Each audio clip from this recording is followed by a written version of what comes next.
Hello guys, how are you? I hope you are doing well.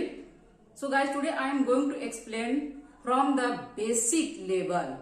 यानी कि आज जो आप सीखने वाले हैं बिल्कुल ही बेसिक से सीखेंगे, यानी कि जीरो लेवल से सीखेंगे।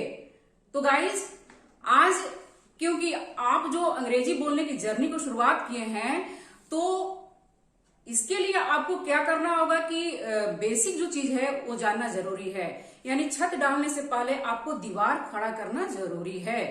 तो गाइज आज के बाद आप या रिटन टेस्ट देने जा रहे हैं, या इंटरव्यू की तैयारी कर रहे हैं, या जॉब ज्वाइन करने जा रहे हैं, तो गाइज आपका दरवाजा खुल जाएगा।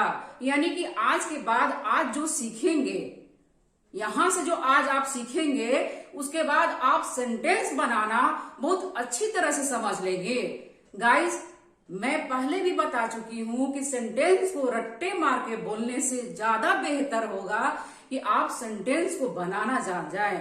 क्योंकि रटा रटाया सेंटेंस को बनाकर बोलने से आप बोलते हैं कि अंग्रेजी मुझे आती है, तो जी नहीं, अंग्रेजी आना तभी कहलाएगा कि जब आप जितने भी हिंदी के वाक्य बोलते हैं उसको अंग्रेजी में आप बेधड़क बिना सोचे समझे बोले, तो आप मानिए कि आप अंग्रेजी बोलते हैं।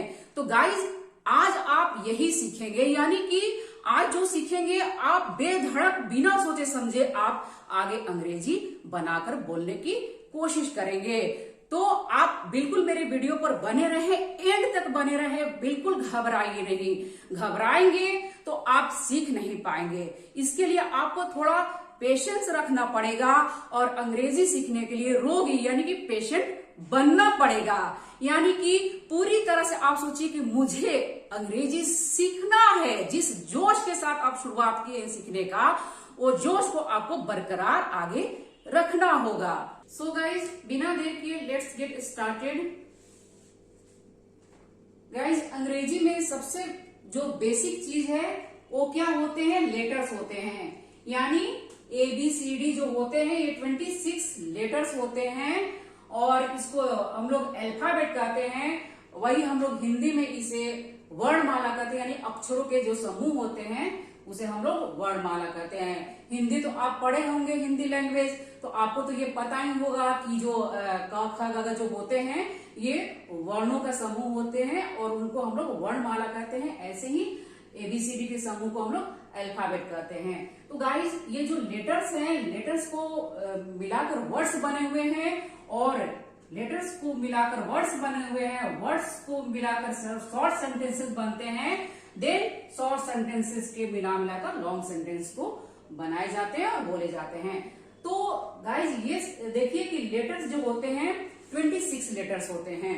गाइज इसका मैं वीडियो बना चुकी हूँ कि किस तरह से लेटर्स को यूज करके वर्ड्स बनाए जाते हैं। इसका मैं वीडियो डिस्क्रिप्शन में डाल दूंगी, तो प्लीज आप चेक करके समझ लीजिएगा कि किस तरह से लेटर्स को यूज कर करके वर्ड्स को बनाए जाते हैं। तो गाइज देखिए ये जो वर्ड्स हैं, लेटर्स तो हो गए ये 26 लेटर्स। देन अब वर्ड्स हुए, जो वर्ड्स हिंदी में इसको शब्द कहते हैं।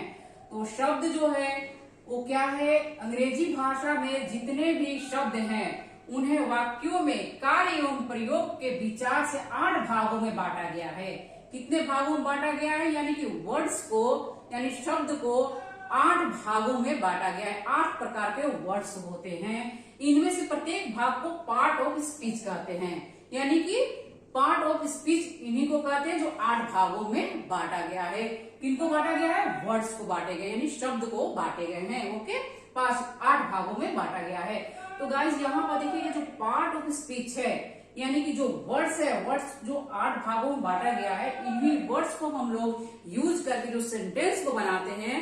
तो आप जो सेंटेंस को जो बनाए जाते हैं, तो उनमें जो पार्ट ऑफ स्पीच है, यानी कि नाउन प्रोनाउन सारे को यूज किया जाता है। आप उसको अलग अलग करके देखेंगे तो पार्ट ऑफ स्पीच के जितने भी ये टाइप्स है वो सारे के सारे पार्ट ऑफ स्पीच के थ्रू ही मिलेंगे। यानी कि ये नाउन प्रोनाउन वर्ब कोई होंगे, कोई उसमें एडजेक्टिव होंगे, इस तरह से सबको मिलाकर सेंटेंस को बनाए जाते हैं और बोले जाते हैं।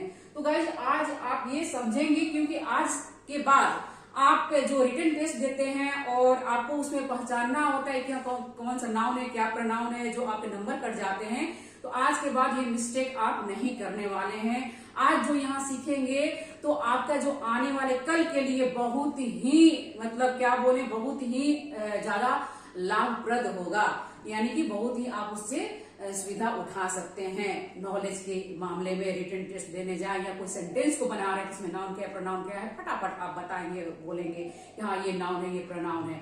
तो गाइस ये देखिए क्या है, पार्ट ऑफ स्पीच, उसको हम लोग वर्ड क्लासेस भी कहते हैं। शब्द भेद, वर्ड क्लासेस, ओके, शब्द भेद यानी जो वर्ड्स हैं शब्द हुए और शब्द के जितने प्रकार होते हैं वो शब्द भेद हुए, ओके। तो first of all noun, noun को समझिए। नाउन के डिफिनेशन तो सबको मालूम है, तो यहाँ डिफिनेशन तो याद करना है नहीं, बस समझना है। गाइज आप सालों से डिफिनेशन याद कर रहे हैं, लेकिन जो नाउन प्रोनाउन है उसको बोलचाल में यानी कि जो सेंटेंसेस को बनाते हैं, कैसे यूज करते हैं, वो आज आप सीखेंगे। रटना बिल्कुल नहीं है, रटने से नहीं बोलने आएगा, समझने से आएगा। आप समझिए, समझेंगे, जितना समझेंगे उतना आपको कॉन्सेप्ट क्लियर होगा, और कॉन्सेप्ट जब क्लियर होगा तो आप आराम से आसानी से बोलेंगे। तो नाउन क्या होता है गाइस? नाउन को हम लोग नेमिंग वर्ड भी कहते हैं। कोई भी नाम, यानी संसार में कोई भी नाम, एनी नाम। A noun is the name of a person, animal, place और थिंग। यानी कि हम यहाँ पर जो हम लोग हैं यहाँ पर आगे पीछे दाएं बाएं जितने भी जहां भी देख रहे हैं, जो चीज हमें दिखाई दे रही है वो क्या है? जो चीज हमें दिखाई दे रही है उसको जिस शब्द से हम लोग बोलते हैं वही नाउन है। नाउन यानी नेमिंग वर्ड। संसार में जितने भी चीज है उनका कोई ना कोई नाम है, वही नाउन है। और इसके अलावा जो चीज हमें दिखाई न दे, कुछ फीलिंग्स भी होते हैं, उनको भी हम लोग, इमोशन है, फीलिंग्स है, उनको भी हम लोग नाउन ही कहते हैं। इसका डिटेल में हम लोग आगे की क्लासेस में पढ़ेंगे। तो गाइस बस थोड़ा थोड़ा आज समझेंगे कि जो पार्ट ऑफ स्पीच होते हैं वो 8 प्रकार के होते हैं और उसके थ्रू ही सेंटेंस को बनाए जाते हैं। आज आप ये बस सीखेंगे। आगे आगे 1 बाय 1 आप इसको सीखेंगे, इसको डिटेल में आप सीखेंगे कि नाम के क्या कितने प्रकार के होते हैं, और उसके आगे में आप सीखेंगे, ओके। तो Ram, Mohan, Sita, Patna, cat, dog, pen, table, ये सारे के सारे जो है नाम है। और नाम जो है ये नाउन है, नेमिंग वर्ड नाउन, ओके। ये पेन है, पेन क्या हुआ? नाउन हुआ। टेबल है, यह टेबल है, टेबल नाउन हुआ। यह आदमी है, आदमी क्या हुआ? नाउन हुआ। इसका नाम रमेश है, रमेश क्या हुआ? नाउन हुआ। यानी कि जितने भी नाम है, जो भी हमें दिखाई दे रहा है, इसके अलावा जो चीज नहीं भी दिखाई दे रहा है, जो हम लोग महसूस कर सकते हैं, वो भी नाउन हुए, okay guys. Then pronoun, pronoun मतलब सर्वनाम। हिंदी समझिए, एकदम बिल्कुल सीधे तरीके से, सिंपल तरीके से हिंदी को समझिए। हिंदी समझ जाएंगे अच्छे से तो अंग्रेजी आपके लिए बहुत ही आसान हो जाएगा, ओके। नाउन के बदले में, यानी कि नाउन यानी नाम के बदले में जो भी शब्द को यूज किया जाता है वो क्या होते हैं? प्रोनाउन होते हैं। A pronoun is a word use in place of a noun. जो प्रोनाउन जो होते हैं नाउन के जगह पर यूज किए जाते हैं, उसे हम लोग प्रोनाउन कहते हैं। डिफिनेशन सबको मालूम है, लेकिन यूज कैसे किया जाता है ये आज आप सीख रहे हैं, और आज के बाद आप अच्छे से सीख जाएंगे और बोलेंगे।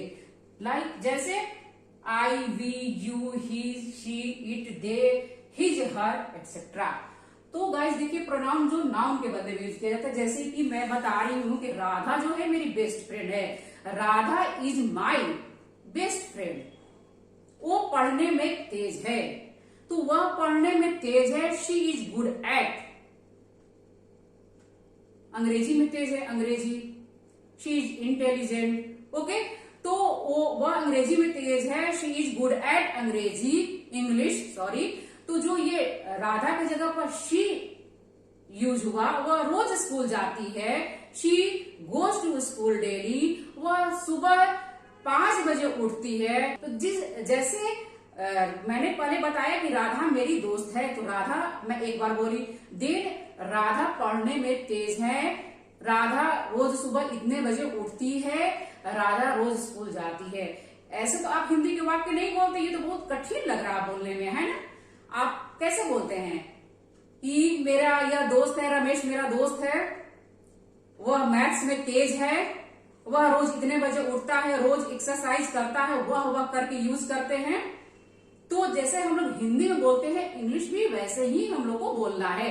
तो हिंदी में वह जो हम लोग लगा रहे हैं, यानी कि नाउन के जगह पर, यानी कि रमेश के जगह पर, राधा के जगह पर जो वह यूज किया जा रहा है वो प्रोनाउन हुए। ओके, यानी मेरी माँ का नाम राधा, जो भी रख लीजिए, सीता है। My mother's name is Sita. वो अच्छा खाना बनाती हैं, वह साफ सफाई करती हैं, मेरे से प्यार करती हैं, मेरे लिए ये करती है, वो करती है, वह करती है, वह करती है, वह करती है। आप बार बार मम्मी का नाम नहीं लेंगे या बार बार my mother my mother my mother नहीं कहेंगे। तो वैसे ही प्रोनाउन का यूज किया जाता है। नाउन के जगह पर नाउन को एक बार बताएंगे, देन बार बार अगेन एंड अगेन जब आपको उसी के बारे में बताना है तो प्रोनाउन को यूज करेंगे। तो नाउन के जगह पर प्रोनाउन को जो यूज किया जाता है वही हम लोग सर्वनाम कहते हैं। अगला आया एडजेक्टिव, यानी विशेषण, नाउन या प्रोनाउन के बारे में। यानी an adjective is word that qualifies an noun और अ प्रोनाउन। यानी कि नाउन और प्रोनाउन, नाउन क्या हुआ, नाउन, प्रोनाउन हुआ उसके बदले में जो यूज हो रहा है, शी, वह, दे, आई, यू, ये जितने भी प्रोनाउन हुए, नाउन और प्रोनाउन की जो विशेषता बतलाया जाता है तो उसको हम लोग एडजेक्टिव कहते हैं। जो शब्द विशेषता बतलाए नाउन और प्रोनाउन के बारे में वो एडजेक्टिव होते हैं। जैसे good, bad, beautiful, healthy, red, tall etcetera. जैसे राम जो है पढ़ने में तेज है, राम मैथ्स में तेज है। तो जो राम जो तेज है, इंटेलिजेंट है, यहाँ पर इंटेलिजेंट क्या, कैसा है राम, पढ़ने में तेज है। राम कैसा है, इसका जो हम लोग बताते हैं कि राम कैसा है, यानी सेंटेंस में रमेश आया, रमेश इंग्लिश में तेज है, तो रमेश कैसा है, कैसा है, रमेश तेज है, गुड है, गुड एट है इंग्लिश, गुड जो हुआ, या आप इंटेलिजेंट बोल दीजिए। इंटेलिजेंट क्या हुआ, एडजेक्टिव, यानी कि नाउन के बारे में आप बताए ना, बताए विशेषता बतलाए ना कि हाँ क्या है, तेज है। या वह लंबा है, ही इज टॉल, कैसा है, लंबा है। तो ये जो कैसा है, नाउन या प्रोनाउन को कैसा है उसके बारे में आप बता रहे कि नहीं, वो ऐसा है, लंबा है, छोटा है, मोटा है, या तेज है, ब्यूटीफुल है, हैंडसम है, ये सब सारे के सारे जो हुए एडजेक्टिव कहलाएंगे। कैसा है नाउन या प्रोनाउन, तो नाउन प्रोनाउन ऐसा है, मोटा है, पतला है, गुड है, बैड है, ब्यूटीफुल है, हेल्दी है, this is a pen, this is a marker, है ना, this is a red colour marker. Okay, तो ये रेड कलर क्या हुआ, ये हम लोग इसका विशेषता बदला है, तो ये विशेषण हुआ, यानी कि एडजेक्टिव हुआ। ओके, इसको जानना बहुत जरूरी है गाइस। जब तक से इसको नहीं जानेंगे, ये पार्ट ऑफ स्पीच होते हैं, तब तक से आप सेंटेंस को नहीं बनाएंगे, नहीं बोलेंगे। आगे जो है फोर्थ वन इज वर्ब, यानी क्रिया। क्रिया यानी काम को करना, किसी भी काम को करना, क्रिया। ये तो बहुत ही कॉमन है, सबको पता है कि बिना वर्ब को यूज के सेंटेंस नहीं बनेंगे। सेंटेंस को बनाने के लिए वर्ब को यूज करना ही है। और वर्ब जो है वो एक्शन वर्ड होते हैं, यानी कि जो भी काम हम लोग करते हैं वो क्रिया है, यानी सब्जेक्ट, यानी नाउन प्रोनाउन जो भी काम को करता है। नाउन में एनिमल्स भी आते हैं ना, थिंग्स, कोई वस्तु वगैरह मत रखिएगा स्थानीय, सब काम नहीं करते हैं।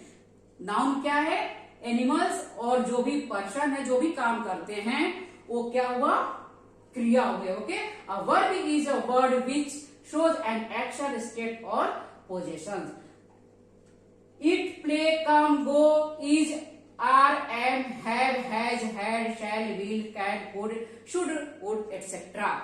जो क्रिया हुआ वो क्या, कोई भी काम करने का, यानी कि खाने का, पीने का, रोने का, हंसने का, गाने का, जो भी एक्शन वर्ड हुए वो क्रिया हुए, यानी कर्ता सब्जेक्ट कोई भी काम को करता है वो क्रिया हुए। ओके, वर्ब को कहलाते हैं। तो वर्ब भी गाइस बिना वर्ब के सेंटेंस नहीं बनेंगे, वर्ब का भी यूज होता है, टेंसेस के थ्रू भी वर्ब को यूज किया जाता है। और वर्ब में जो होता है एक्शन यानी कि किसी काम को मैं कर रही हूँ, उसमें आप हेल्पिंग वर्ब के थ्रू हम लोग वर्ब को यूज करते हैं। ये I am doing, I am teaching, helping verb के थ्रू होता है। एक्शन में यानी कि कोई भी खाने पीने काम हो रहा है, ये एक्शन हो रहे हैं। स्टेट यानी कि इज आर एम के थ्रू जो सेंटेंस को बनाए जाते हैं, यानी कि मैं खुश हूँ, I am happy, happy adjective हुआ। और जो इज एम हुआ यहाँ पर, आई एम हैप्पी, एम जो हुआ वो क्या हुए यहाँ पर वर्ब हुआ। ओके, एम जो हुआ वर्ब हुआ, यानी स्टेट बता रहा है कि मैं कैसा हूं, मैं खुश हूँ। स्टेट बता रहा है आई एम हैप्पी। ओके, इसमें एक्शन नहीं हो रहा है बट बता रहा है कि मैं खुश हूं, इसमें एक्शन मिसिंग है, इज आर एम के साथ बन रहा है, इज आर एम, यहाँ पर एम जो हुआ वर्ब हुआ। ओके, देन पोजेशंस यानी कि किसी चीज को, मेरे पास एक पेन है, आई हैव अ पेन, मेरे पास कार है, आई हैव अ कार। इस तरह से आप जो भी बताते हैं किसी के पास कुछ है, यानी स्वामित्व, यानी कि मेरे पास ये है वो है, वहां पर भी जो हैज जहां यूज हुआ वो वहां पर वर्ब कहलाएंगे। ओके, और then shall, will, can, could के साथ भी जो हम लोग एक्शन वर्ड को यूज करते हैं, यानी कि यू शैल गो देयर, तुम्हें वहां जाना चाहिए।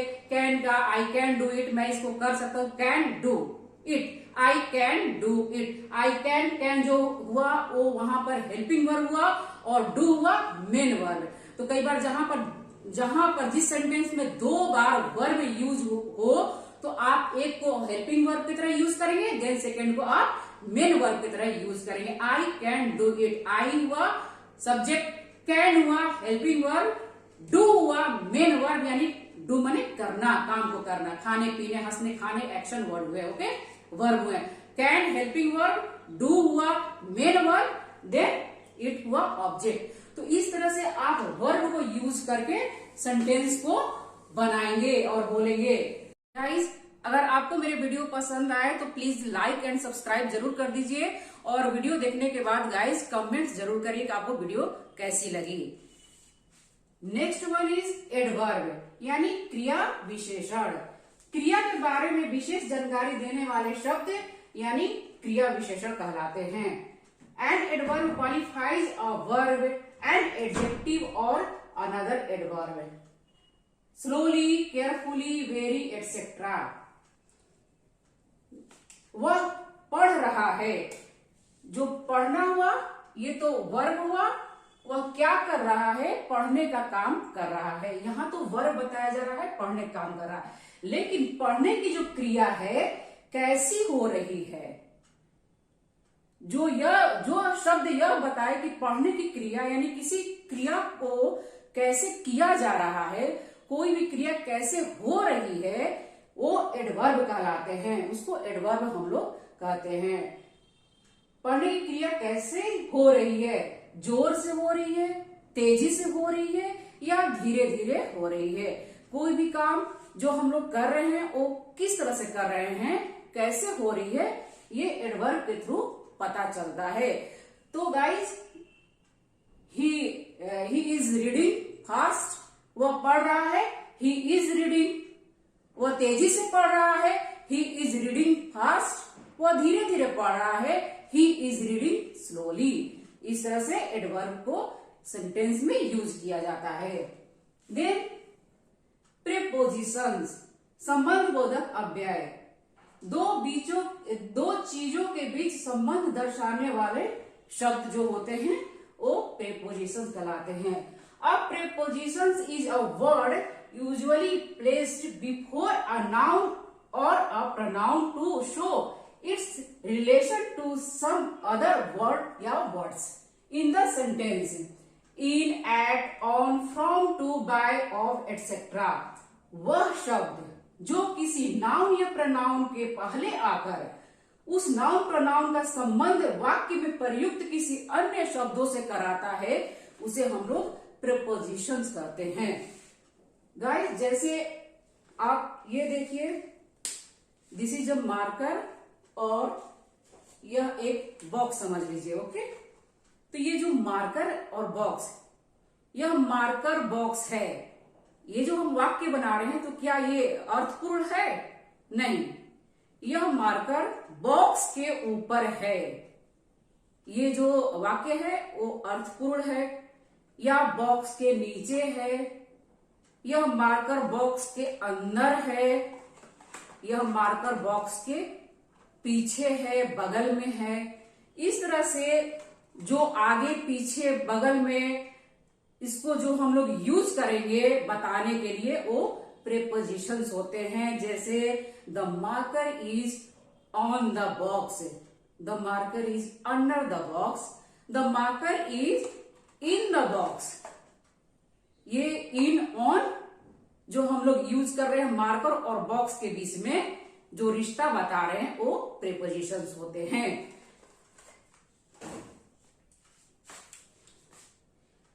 Next one is conjunction. Guys ध्यान दीजिएगा उच्चारण पर। अगर आप ढंग से बोल नहीं पा रहे हैं तो इसको पार्ट में बांटिए, यानी कंजंक्शन, कंजंक्शन, जंक फूड जो होता है वो बोलिएगा यहाँ पर कंजंक्शन, यानी कि समुच्चय बोधक अव्यय, जोड़ने वाला शब्द। A conjunction is a word which joins words और सेंटेंस टुगेदर। तो ये गाइस जब किसी भी शब्द को हम लोग जोड़ते हैं, यानी राम एंड श्याम, यहां जो एंड हुआ ये कंजंक्शन हुआ। But Ram is simple but Shyam is clever. इस सेंटेंस में जहां ये बट को यूज किया गया, ये क्या हुआ? कंजंक्शन। इस तरह से कंजंक्शन ये यूज किए जाते हैं सेंटेंस में। इंटरजेक्शन, विस्मयादिक बोधक अव्यय, यानी वह शब्द जिससे अचानक से आई हुई खुशी, दुख, आश्चर्य या घृणा का भाव व्यक्त किया जाता है। जो सडन हम लोग अपने इमोशन को एक्सप्रेस करते हैं तो उसको हम लोग इंटरजेक्शन कहते हैं।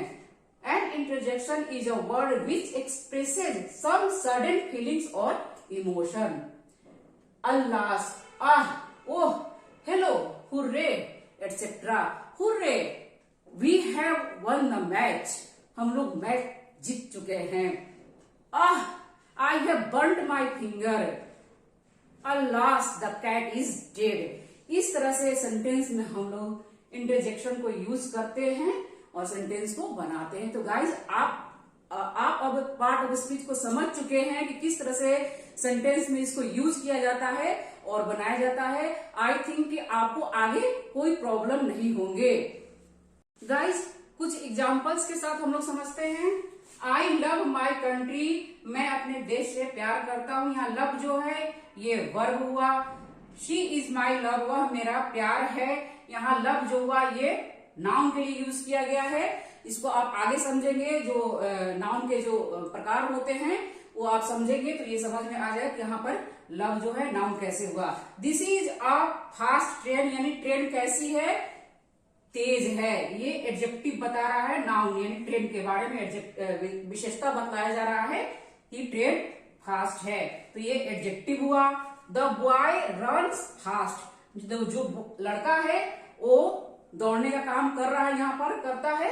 तो कैसा दौड़ने का काम हो रहा है? यहाँ पर जो क्रिया हो रही है तेज हो रही है। ओके, फास्ट, तो ये क्या हुआ? एडवर्ब हुआ। He is playing in the field, वो कहां पर खेल रहा है? मैदान में खेल रहा है। तो यहाँ इन जो हुआ प्रीपोजिशंस हुए। प्लीज कम इन, यहाँ पर जो इन हुआ ये एडवर्ब हुआ। एडवर्ब ऑफ प्लेस में ये आया। गाइज आपको वीडियो पसंद है तो प्लीज लाइक करें। Thank you guys.